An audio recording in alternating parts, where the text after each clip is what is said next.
I'm Erin Hubert, and my career has spanned a lot, but mostly was media and then sports. Spent 12 years with the Blazers and ran the company for the last few years, and then went back to media, where I ran radio stations, and then went on to the Boys and Girls Clubs, where I got to be the CEO and run that incredible nonprofit and serving on nonprofit and corporate boards.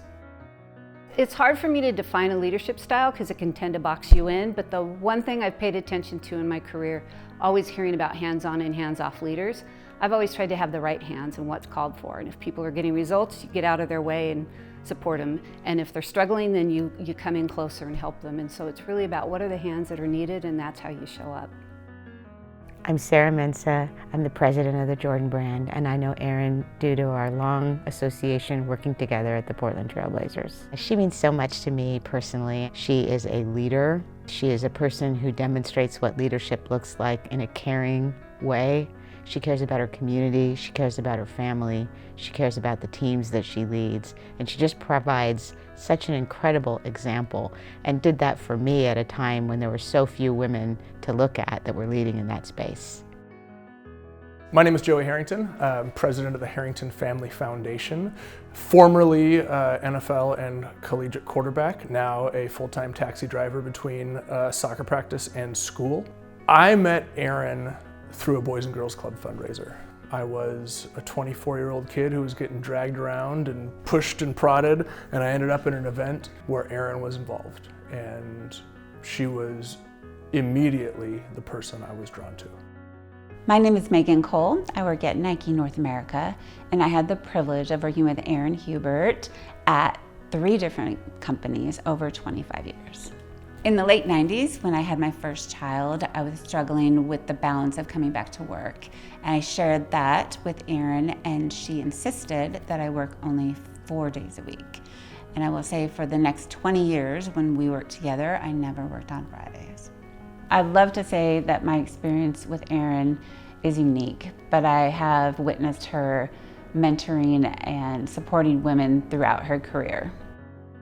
Erin has shown everybody that it's okay to be kind and a boss, to be open and listen and be a badass. In a world surrounded by me, she is the person who is consistently saying, what can I do to help you? Erin is a beautiful soul, but never underestimate, she is wicked smart.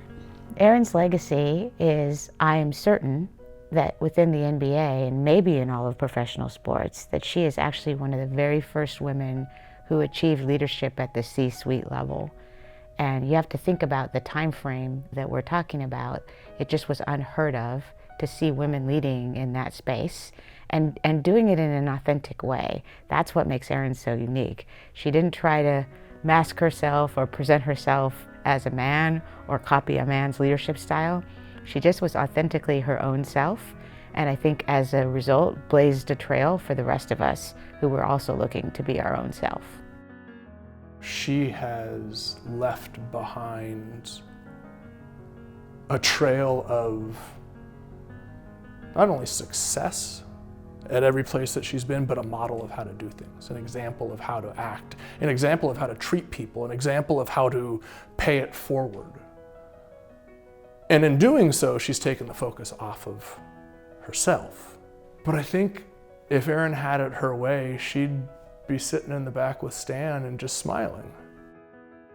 Erin is one of those leaders that comprises the most incredible combination of humility, heart, leadership, caring, and smarts. And I am so fortunate to have had the opportunity to work, know, love, and care for Erin. So I think the most important thing to say to Erin is thank you. Thank you for guiding me. Thank you for guiding everybody who's come after me. Thank you for guiding all the young women that you've taken under your wing. Thank you for guiding all the old men that you've taken under your wing. Thank you for being you, because you've made every single one of us better.